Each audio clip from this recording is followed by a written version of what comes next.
नमस्कार दोस्तों, स्वागत है आपका आपके अपने यूट्यूब चैनल में। दोस्तों कैसे हो आप? आशा करता हूँ कि आप सभी लोग अच्छे होंगे। दोस्तों इस वीडियो में हम देखने वाले हैं कक्षा 10वीं विज्ञान के मोस्ट इम्पोर्टेंट क्वेश्चन को। ठीक है दोस्तों, सभी क्वेश्चन बहुत ज़्यादा इम्पोर्टेंट होंगे और ये बहुविकल्पी प्रश्न होंगे। यानी कि रासायनिक अभिक्रिया एवं सभी समीकरण के जितने भी इम्पोर्टेंट क्वेश्चन हैं बहुविकल्पी, उनको हम इस वीडियो में देखने वाले हैं। ठीक है ना, तो वीडियो को फुल वॉच कीजिएगा, सभी क्वेश्चन बहुत ज़्यादा इंपॉर्टेंट होंगे आपके बोर्ड एग्जाम के लिए। तो चलिए फटाफट हम वीडियो को स्टार्ट करते हैं, जितने भी इंपॉर्टेंट क्वेश्चन हम उसको देखते हैं। तो यहाँ पे देखिएगा आपका क्वेश्चन आ रहा है दोस्तों। क्या है क्वेश्चन? आपको वीडियो को फुल वॉच करना है। चैनल पर नए हैं दोस्तों तो चैनल को सब्सक्राइब कर देना है। ठीक है, वीडियो आपको अच्छा लगे तो ही लाइक करना। ठीक है ना, तो देखिएगा पहला क्वेश्चन क्या है कि मैग्नीशियम धातु का वायु में जलना एक उदाहरण है। मतलब मैग्नीशियम धातु का वायु में जलना किसका उदाहरण है? आपको पता होगा कि Mg क्या होता है, मैग्नीशियम धातु का क्या होता है? तो प्रतीक होता है। क्या होता है दोस्तों? प्रतीक होता है।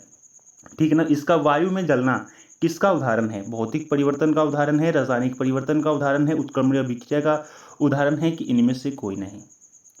तो आपको पता होना चाहिए कि मैग्नीशियम धातु का वायु में जलना एक रासायनिक परिवर्तन है। हाँ दोस्तों, क्योंकि यहाँ पे क्या होता है, जब मैग्नीशियम धातु वायु में जलाया जाता है तो ये वायु में उपस्थित ऑक्सीजन से क्रिया करके मैग्नीशियम ऑक्साइड बना लेता है। ठीक है ना? ओके ओके दोस्तों, आई होप कि आप समझ गए होंगे। और यह एक ऐसी पदार्थ होती है जिसको हम पुनः से पहले वाली स्थिति में नहीं ला सकते हैं। ठीक है, तो याद रखिएगा मैग्नीशियम धातु का वायु में जलना एक रासायनिक परिवर्तन है। ये आपको बोर्ड एग्जाम में कई बार आ चुका है। ठीक है, तो इसको तैयार कर लेना है। बात करें, क्वेश्चन ऐसे भी बन सकता था कि जल, जैसे कि जल है कोई, ठीक है, तो जल का वाष्प में बदलना, जल का वाष्प में बदलना किस प्रकार का उदाहरण है? भौतिक उदाहरण है, यानी कि भौतिक परिवर्तन का उदाहरण है, रासायनिक परिवर्तन का उदाहरण है, उत्क्रमणीय अभिक्रिया है कि इनमें से कोई नहीं? तो इस स्थिति में क्या हो जाएगा? ये चीज़ हो जाएगा आपका भौतिक परिवर्तन। क्या हो जाएगा? भौतिक परिवर्तन हो जाएगा। क्यों? क्योंकि यहाँ से देखिए, जल से वाष्प में बदलना एक भौतिक परिवर्तन है। क्यों? क्योंकि वाष्प से पुनः जब आप इसका टेम्परेचर कम करेंगे वाष्प का, ठीक है ना, तो वाष्प से पुनः उसको जल में बनाया जा सकता है, मतलब मूल अवस्था में लाया जा सकता है। लेकिन ये कंडीशन यहाँ पे लागू नहीं होता है। ठीक है, ओके, याद रखिएगा। तो मैग्नीशियम धातु का वायु में जलना क्या है? एक प्रकार का रासायनिक परिवर्तन है। चलिए तो नेक्स्ट क्वेश्चन देखिएगा। अगला क्वेश्चन ये है कि नीचे दी गई अभिक्रिया के संबंध में कौन सा कथन असत्य है? मतलब यहाँ पे 4 कथन दिए गए हैं और इस 4 कथन में से जो कथन असत्य है उसको देखना है, उसको छांटना है, और जो कथन सत्य है उसको छांटना है। ये रिएक्शन, इस रिएक्शन को पहले आपको समझना है। ऐसे ही आपके बोर्ड एग्जाम में देगा दोस्तों। ठीक है ना, चलिए इस रिएक्शन को हम समझते हैं। ये जो अभिक्रिया है उसको हम समझते हैं। यहाँ पे देखिए ये है लेड ऑक्साइड, ठीक है ना। पीडी जो यहाँ पे देखिए, पीबी जो है इसको लेड कहते हैं। ठीक है, शीशा होता है और इसको जो है लेड ऑक्साइड का जब हम कॉपर से, यहाँ पे देखिए कॉपर नहीं है भाई, यहाँ पे कार्बन है। ठीक है, तो कार्बन से जब अभिक्रिया हुआ तो यहाँ पे क्या हुआ, ये लेड अलग हो गया और यहाँ पे कार्बन डाइऑक्साइड गैस बन गया। तो अब यहाँ पे हुआ क्या दोस्तों? तो आप समझ सकते हैं, आपको पता होना चाहिए कि जब किसी किसी पदार्थ में जब ऑक्सीजन का योग होता है तो कहा जाता है कि वहाँ पे उपचयन हुआ। क्या हुआ? उपचयन हुआ। और जहाँ ऑक्सीजन का ह्रास होता है, ठीक है, जहाँ ऑक्सीजन का ह्रास होता है वहाँ पे क्या होता है? अपचयन होता है। ये चीज़ आप जान रहे होंगे। तो आप यहाँ पर पहले इस अभिक्रिया में समझिएगा। यहाँ पे देखिए, यहाँ पे लेड ऑक्साइड है, ठीक है, और यहाँ पे देखिए लेड है। तो यहाँ पे देखिए लेड में से ऑक्सीजन का क्या हुआ? ह्रास हुआ। ऑक्सीजन का क्या हुआ दोस्तों? ह्रास हुआ। तो यहाँ पे क्या हो गया? हम कहेंगे कि यहाँ पे जो शीशा है वो क्या हो रहा है भाई? अपचयित हो रहा है। मतलब पहला ऑप्शन आपका क्या होगा? राइट होगा। ठीक है ना, समझिएगा क्वेश्चन को।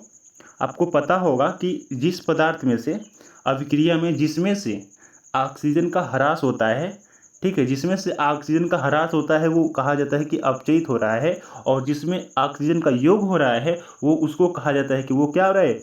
उपचयित हो रहा है। तो यहाँ पे देखिएगा, यहाँ पे कार्बन है और कार्बन में जब अभिक्रिया हुआ तो कार्बन में ऑक्सीजन आके क्या हुआ? जुट गया। तो ऑक्सीजन का जुड़ना क्या कहलाता है? उपचयित कहलाता है, यानी कि उपचयन हुआ। तो यहाँ पे देखिए, यहाँ पे जो थर्ड ऑप्शन है वो भी राइट है, पहला ऑप्शन भी करेक्ट है। मतलब पहला और तीसरा क्या है? सही है। कार्बन क्या हो रहा है? उपचयित हो रहा है, मतलब कि ऑक्सीकरण हो रहा है, कार्बन का क्या हो रहा है भाई, ऑक्सीकरण हो रहा है। तो ये दोनों कथन क्या होंगे, सत्य होंगे। बात करें दूसरा कथन, यहाँ पर कार्बन डाइऑक्साइड उपचयित हो रहा है, तो यहाँ देखिए कार्बन डाइऑक्साइड उपचयित नहीं हो रहा है बल्कि कार्बन उपचयित हो रहा है, क्योंकि कार्बन में ही तो ऑक्सीजन आके जुड़ा ना दोस्तों, ठीक है। तो ये भी गलत हो जाएगा। इसके अलावा चौथा ऑप्शन की बात कर लें, यहाँ पे कहा है कि लेड ऑक्साइड उपचयित हो रहा है, तो यहाँ पर देखिएगा लेड ऑक्साइड ये है उपचयित, ये जो है उपचयित नहीं हो रहा है दोस्तों, ये अपचयित हो रहा है, ठीक है ना, क्योंकि यहाँ पे ऑक्सीजन का क्या हो रहा है, ह्रास हो रहा है, तो ये अपचयित होगा। मतलब यहाँ पे जो आपका चौथा ऑप्शन वो भी गलत हो जाएगा, ठीक है ना। ओके, तो याद रखिए कि यहाँ पे जो पहला ऑप्शन है और तीसरा ऑप्शन जो है ये दोनों सही हैं, और बाकी यहाँ पे दूसरा और चौथा क्या है, गलत है, ठीक है। आई होप कि आप समझ गए होंगे दोस्तों। यदि समझ गए हैं तो वीडियो को लाइक कर दीजिए, चैनल पर नए हैं तो दोस्तों चैनल को सब्सक्राइब कर दीजिए, ठीक है। चलिए नेक्स्ट क्वेश्चन देखिएगा। तो अगला क्वेश्चन है, यहाँ पे रिएक्शन दिया गया है और कहा गया है यह किस प्रकार की अभिक्रिया है, ठीक है। यहाँ पे देखिए रिएक्शन है, यहाँ पे फेरिक ऑक्साइड है और इसका एल्युमिनियम के साथ जो है अभिक्रिया हुआ, ठीक है। तो यहाँ पे देखिए एल्युमिनियम ऑक्साइड बना, इसके अलावा फेरम जो है अलग हो गया, ठीक है, जो आयरन है वो अलग हो गया। तो किस प्रकार की अभिक्रिया है, इसका नाम बताना है। ये संयोजन अभिक्रिया है, द्विविस्थापन अभिक्रिया है, वियोजन अभिक्रिया है कि विस्थापन अभिक्रिया है। तो चलिए हम अभिक्रिया को देखते हैं। यहाँ पर अभिक्रिया क्या है भाई, यहाँ पे है फेरस, ठीक है, फेरस ऑक्साइड है, और जब एल्युमिनियम से अभिक्रिया हुआ तो ये क्या हुआ, देखिए समझिए, यहाँ पे आपको समझना होगा ये अभिक्रिया हुआ तो हुआ क्यों। देखिए यहाँ पे जो एल्युमिनियम होता है दोस्तों, ठीक है ना, एल्युमिनिया जो होता है, एल्युमिनियम ये अधिक क्रियाशील होता है, ये होता है अधिक क्रियाशील। और जो फेरम होता है, यानी कि ये जो फेरम होता है जिसे आयरन कहा जाता है, लोहा कहा जाता है, तो ये क्या होता है, ये कम क्रियाशील होता है। किसकी अपेक्षा में, तो एल्युमिनियम की अपेक्षा में। तो एल्युमिनियम क्या करता है, फेरम ऑक्साइड को उसके यौगिक से उसको यानी कि फेरम को विस्थापित कर देता है, विस्थापित करके उसको अलग कर देता है और उसका स्थान स्वयं ले लेता है। और ये सभी क्रियाएं किस में होता है, तो विस्थापन अभिक्रिया में होता है। तो आपका जो सही ऑप्शन होगा वो चौथा ऑप्शन सही होगा। विस्थापन अभिक्रिया क्या होता है दोस्तों, इसमें क्या होता है विस्थापन अभिक्रिया में, कि जो अधिक क्रियाशील तत्व होता है वो कम क्रियाशील तत्वों को, ठीक है ना, कम क्रियाशील तत्वों को उसके यौगिक से विस्थापित कर देता है, ठीक ना, और उस अभिक्रिया को हम विस्थापन अभिक्रिया कहते हैं, ठीक है। आई होप कि आप समझ गए होंगे दोस्तों, ठीक है ना। अगला क्वेश्चन देखिएगा, सभी क्वेश्चन आपके लिए बहुत ज़्यादा इंपॉर्टेंट है यदि आप क्लास 10th में हैं तो, ठीक है। लौह चूर्ण पर तनु हाइड्रोक्लोरिक अम्ल डालने से क्या होता है, सही उत्तर का निशान लगाइए। लौह चूर्ण, जैसे कि यहाँ पर हो गया आपका लौह चूर्ण, फेरम हो गया, इस पर क्या डालना है भाई, तनु हाइड्रोक्लोरिक अम्ल डालना है। तो तनु हाइड्रोक्लोरिक अम्ल का सूत्र ये होता है HCl। चूंकि तनु कह रहा है इसलिए हम 2 से इसमें क्या कर देंगे, मल्टीप्लाई कर देंगे। क्या कर देंगे भाई, इसमें हम 2 से मल्टीप्लाई कर देंगे। तो ये हो गया HCl यानी कि तनु हाइड्रोक्लोरिक अम्ल हो गया। दोनों का जब रिएक्शन होगा तो यहाँ पर जो फेरम है वो क्लोरीन से क्या कर लेगा, क्रिया करके यहाँ पे बना लेगा फेरम क्लोराइड, यानी कि आयरन क्लोराइड जिसे कह सकते हैं आप। यहाँ पे आयरन क्लोराइड बन जाएगा, इसके अलावा H2 गैस बन जाएगी, ठीक है। तो आप कह सकते हो क्या बन रहा है भाई, फेरम यानी कि आयरन क्लोराइड बन रहा है, इसके अलावा हाइड्रोजन गैस बन रही है। तो देखिए कौन सा ऑप्शन करेक्ट है, पहला ऑप्शन देखिएगा, हाइड्रोजन गैस एवं आयरन क्लोराइड, यानी कि पहला ऑप्शन ही आपका करेक्ट होगा, बाकी तीनों ऑप्शन क्या होगा आपका, गलत होगा। ओके, आप इस रिएक्शन को चाहें तो स्क्रीनशॉट कर सकते हैं या फिर अपने नोटबुक पे नोट कर सकते हैं, ठीक है। ऐसे ही क्वेश्चन आपके एग्जाम में, बोर्ड एग्जाम में पूछे जाते हैं, सो इसलिए आपको तैयार कर लेना है। ओके, चलिए तो अगला क्वेश्चन देखिएगा। नेक्स्ट क्वेश्चन है कि निम्नलिखित युग्म में से कौन सा युग्म में प्रतिस्थापन अभिक्रिया देता है। मतलब निम्न यहाँ पे युग्म दिया गया है, ठीक है, ये 4 युग्म दिए गए हैं और उसमें से कौन सा युग्म जो है प्रतिस्थापनीय अभिक्रिया देता है, ठीक है। तो यहाँ पे देखिएगा पहला, अब यहाँ पे ऑप्शन है कि सोडियम क्लोराइड, विलयन एवं कॉपर धातु, ठीक है। तो यहाँ पे अभिक्रिया कराइएगा, समझिएगा, ये है सोडियम क्लोराइड, ठीक है। इसके अलावा यहाँ पे ये सोडियम क्लोराइड है और कह रहा है कि सोडियम क्लोराइड एवं कॉपर धातु, ये है कॉपर धातु। अब रिएक्शन कराइए। तो यहाँ पे आपको पता होना चाहिए कि यहाँ पे जो कॉपर है दोस्तों ये क्रिया नहीं करेगा। क्यों क्रिया नहीं करेगा, क्योंकि जो कॉपर होता है, कॉपर वो होता है कम क्रियाशील, ठीक है। और यहाँ पे जो सोडियम है वो अधिक क्रियाशील है। चूंकि कॉपर कम क्रियाशील है इसलिए अभिक्रिया होगा ही नहीं, ये इसको कुछ प्रभाव इस मतलब कि ये कोई भी इस पर बल नहीं डालेगा, इसको तोड़ नहीं पाएगा, तो रिएक्शन होगा ही नहीं। ठीक है, यहाँ पे कोई भी रिएक्शन नहीं होगा, मतलब पहला ऑप्शन तो गलत हो जाएगा। दूसरा ऑप्शन की बात कर लेते हैं, तो यहाँ पे देखिए मैग्नीशियम क्लोराइड है। क्या है भाई? मैग्नीशियम क्लोराइड है। ठीक है, ये है मैग्नीशियम क्लोराइड। इसके अलावा एल्युमिनियम धातु है, तो ये है एल्युमिनियम धातु। रिएक्शन कराते हैं तो देखिएगा यहाँ पर भी वही स्थिति उत्पन्न होती है, यानी कि यहाँ पे जो एल्युमिनियम है दोस्तों, एल्युमिनियम क्या है? तो एल्युमिनियम अधिक क्रियाशील नहीं बल्कि कम क्रियाशील है। ठीक है ना, कम क्रियाशील है किसके अपेक्षा में? तो मैग्नीशियम की अपेक्षा में कम क्रियाशील है, इसलिए यहाँ पर भी कोई अभिक्रिया नहीं होगी। यहाँ पर भी नो रिएक्शन, मतलब कोई रिएक्शन नहीं होगा, तो ये भी ऑप्शन आपका गलत हो जाएगा। ठीक है, दो ऑप्शन आपके गलत हो गए। बात करते हैं तीसरे ऑप्शन की। तीसरा ऑप्शन है कि फेरस सल्फेट विलयन एवं सिल्वर धातु। फेरस सल्फेट विलयन एवं सिल्वर धातु की बात कर लेते हैं, तो फेरस सल्फेट की बात कर लेते हैं, तो ये है आपका फेरस सल्फेट। ठीक है, ये आपका फेरस सल्फेट हो गया और सिल्वर धातु हो गया Ag। रिएक्शन हो गया दोनों भाई, तो यहाँ पे बनेगा क्या? देखिए यहाँ पे समझिएगा, यहाँ पे जो सिल्वर है वो कम क्रियाशील है, किसकी अपेक्षा में? तो फेरस की अपेक्षा में। ठीक है, इनकी क्रियाशीलता के बारे में आपको पता होना चाहिए दोस्तों। ठीक है ना, कौन अधिक क्रियाशील है कौन कम क्रियाशील है आपको पता होना चाहिए। तो यहाँ पे जो सिल्वर है दोस्तों, वो यहाँ पे जो फेरम है उसके अपेक्षा में कम क्रियाशील है, और जब कम क्रियाशील है तो यहाँ पर भी कोई रिएक्शन नहीं होगा, कोई क्रिया नहीं होगी, तो ये किसी भी रिएक्शन को प्रदर्शित नहीं करेगी। तो मतलब यहाँ पे तीन ऑप्शन आपके हो गए गलत, तो चौथा ऑप्शन तो बिल्कुल आपका करेक्ट हो जाएगा। कैसे? यहाँ देखिएगा, सिल्वर नाइट्रेट है, तो आपको पता होना चाहिए है सिल्वर नाइट्रेट का सूत्र। ठीक है, और कापर धातु है, तो ये है कापर धातु। रिएक्शन करा दीजिए, तो ये देखिए कापर जो है वो सिल्वर से, यहाँ पे जो सिल्वर है Ag है, इसके अपेक्षा में अधिक क्रियाशील है, और जब ये अधिक क्रियाशील होगा तो ये क्या करेगा? इसको विस्थापित कर देगा। किसको? सिल्वर को विस्थापित करके इसका स्थान स्वयं ले लेगा, यानी कि कापर नाइट्रेट बना लेगा।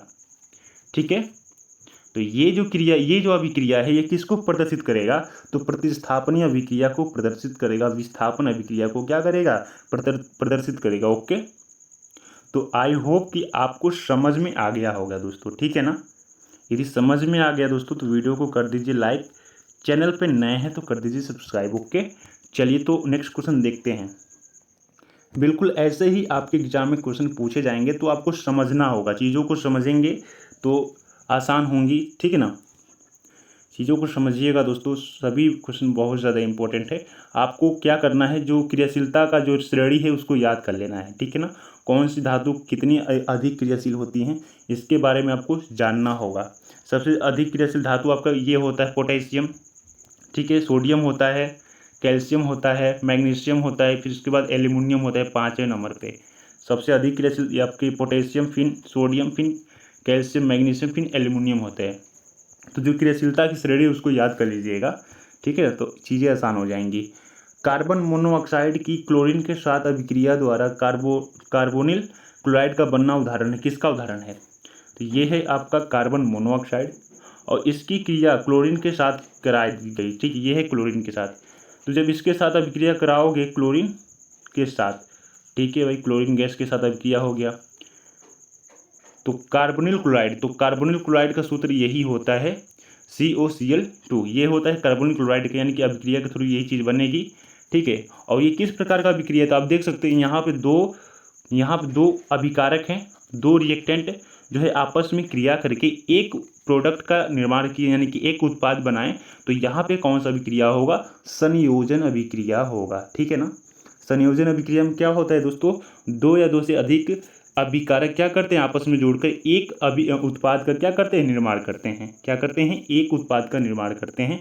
तो ऐसे अभिक्रिया को हम संयोजन अभिक्रिया कहते हैं। ओके, चलिए नेक्स्ट क्वेश्चन देखिएगा।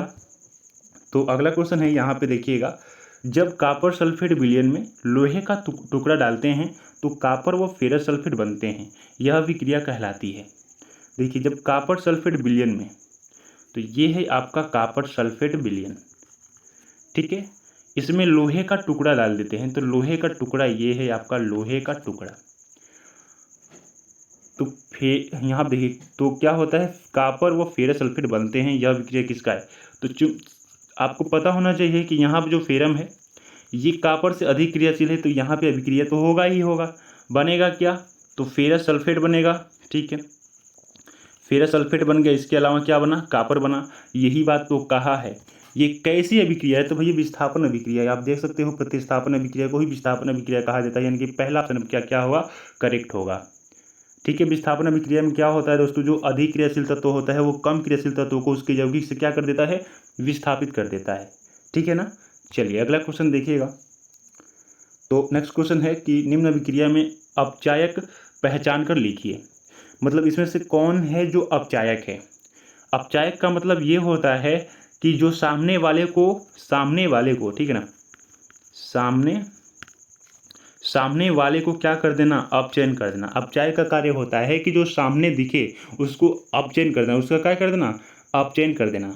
ठीक है, और अपचयन कैसे होता है? उस या तो ऑक्सीजन को उसमें से निकाल दो, ठीक है, ऑक्सीजन का ह्रास कर दो, या फिर उसमें हाइड्रोजन को जोड़ दो। ठीक है ना, ये चीज़ होता है। तो यहाँ पे देखिएगा, यहाँ पे है फेरम ऑक्साइड यानी कि आयरन ऑक्साइड है, और यहाँ पे कार्बन है, यहाँ पे कार्बन मोनोऑक्साइड है। ठीक है, दोनों में रिएक्शन हुआ तो हुआ क्या दोस्तों? यहाँ पे आप देख सकते हो कि यहाँ पे देखिए कार्बन में से ऑक्सीजन निकल, यहाँ आप देखिए यहाँ पे फेरम यानी कि आयरन है, आयरन में से ऑक्सीजन निकल गया। इसका मतलब ये हुआ कि इसका क्या हो गया? अपचयन हो गया। क्या हो गया? अपचयन हो गया। इसका मतलब ये हुआ कि यहाँ पे ये जो कार्बन मोनोऑक्साइड है, जो कार्बन मोनोऑक्साइड वही क्या है? आपका अपचायक है। क्यों? क्योंकि इसने क्या किया? फेरम यानी कि आयरन ऑक्साइड को क्या कर दिया? अपचयन कर दिया। ठीक है, तो दूसरा ऑप्शन आपके क्या होगा? करेक्ट होगा। ठीक है दोस्तों, यहाँ पे जो कार्बन मोनोऑक्साइड है ये क्या करता है? सामने वाले का अपचयन कर देता है। अपचायक का कार्य ये होता है सामने वाले का अपचयन करना। तो इसने क्या किया? इसका अपचयन कर दिया, तो यही कहलाया जाएगा। क्या कहलाएगा दोस्तों? तो यही आपका क्या कहलाएगा? अपचायक कहलाएगा। ओके, चलिए नेक्स्ट क्वेश्चन देखिएगा। तो अगला क्वेश्चन आता है कि निम्न अभिक्रिया में ऑक्सी कारक पहचान कर लिखिए। इसमें ऑक्सी कारक पहचानना है। अपचायक में क्या हो रहा था कि सामने वाले का अपचयन कर रहा था, और ऑक्सीकारक में क्या करता है? ये भी सामने वाले का क्या करता है भाई? जो संपर्क में होता है उसका क्या करता है? ऑक्सीकरण कर देता है। ऑक्सीकरण कर देता है, इसका मतलब ये हुआ कि उपचयन कर देता है। ठीक है ना, उपचयन कर देता है। ठीक, तो यहाँ देखिएगा, यहाँ पे है मैग्नीज ऑक्साइड है और यहाँ पे हाइड्रोजन क्लोराइड है। ठीक है, तो देखिए क्या हो रहा है भाई। तो आप यहाँ पे देख सकते हो कि यहाँ पे जो मैग्नीशियम ऑक्साइड है इसमें से क्या हुआ? ऑक्सीजन का ह्रास हुआ। ठीक है, ऑक्सीजन का ह्रास हुआ, इसका मतलब ये हुआ कि इसका हो गया अपचयन। ठीक है, इसका अपचयन हो गया। और इसके अलावा यहाँ आप देखिए जो HCl है इसमें से हाइड्रोजन का ह्रास हुआ। तो हाइड्रोजन का ह्रास हुआ, इसका मतलब ये हुआ कि नहीं, यहाँ आप देखिए जो हाइड्रोजन, यहाँ पे हाइड्रोजन क्लोराइड है, इसमें क्या हुआ कि ऑक्सीजन का योग हुआ। और जब ऑक्सीजन का योग हुआ तो कहा जा सकता है कि यहाँ पे ऑक्सीकरण हुआ। ठीक है, तो यहाँ पे जो मैग्नीज ऑक्साइड है दोस्तों, इसी को कहा जाएगा कि यही क्या है? आपका ऑक्सीकारक है। ठीक है ना, पहला ऑप्शन आपका क्या होगा? राइट होगा। क्यों दोस्तों? क्योंकि ये जो मैग्नीज ऑक्साइड है, जो मैग्नीज ऑक्साइड है ये क्या किया?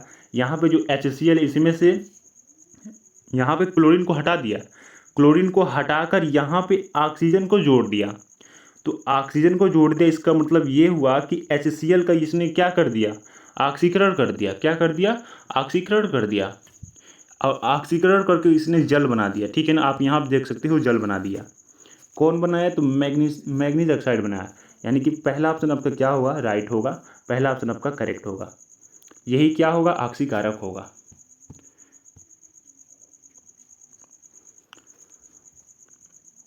तो यहाँ पे अगला प्रश्न ये है कि ऊष्माशोषी अभिक्रिया है। ऊष्माशोषी का मतलब कि जिसमें ऊष्मा का क्या हो? शोषित हो, जिसमें ऊष्मा का अवशोषण हो। ठीक है, जिसमें ऊष्मा की क्या हो? आवश्यकता हो, उसको कहा जाता है ऊष्माशोषी अभिक्रिया। तो समझिएगा कौन सा ऑप्शन करेक्ट होगा, राइट होगा। यहाँ पर देखिए ये है नाइट्रोजन और ऑक्सीजन।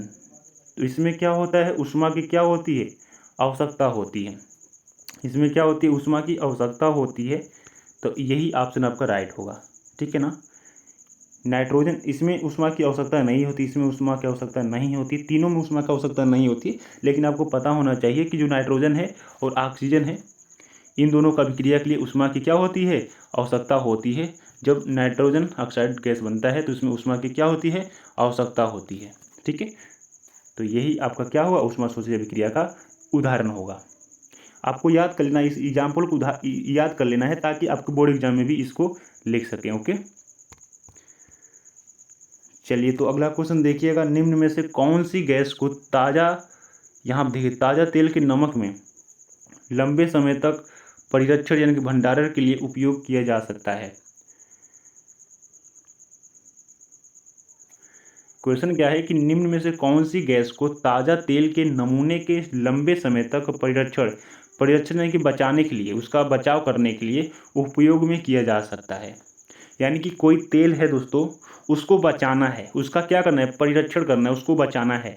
तो उसके साथ क्या मिलाया जाए, ठीक है, कार्बन डाइऑक्साइड या फिर ऑक्सीजन, नाइट्रोजन या फिर ऑक्सीजन, कार्बन डाइऑक्साइड या फिर हीलियम, और यहाँ भी हीलियम या फिर नाइट्रोजन। तो यहाँ पे जो सही ऑप्शन होगा आपका चौथा ऑप्शन करेक्ट होगा। क्यों, क्योंकि हीलियम और नाइट्रोजन ये दोनों अक्रिय गैसें हैं, ठीक है ना, ये दोनों अक्रिय गैसें हैं। तो जो तेल होगा, जो ताज़ा तेल होगा, उसके साथ आप रखेंगे इसको, तो ये कोई रिएक्शन नहीं करेगा, कोई क्रिया नहीं करेगा, मतलब उसका क्या करेगा, रक्षा करेगा। तो यही परिरक्षण के रूप में इसका हम प्रयोग करेंगे, किसका, हीलियम और नाइट्रोजन का, ठीक है ना।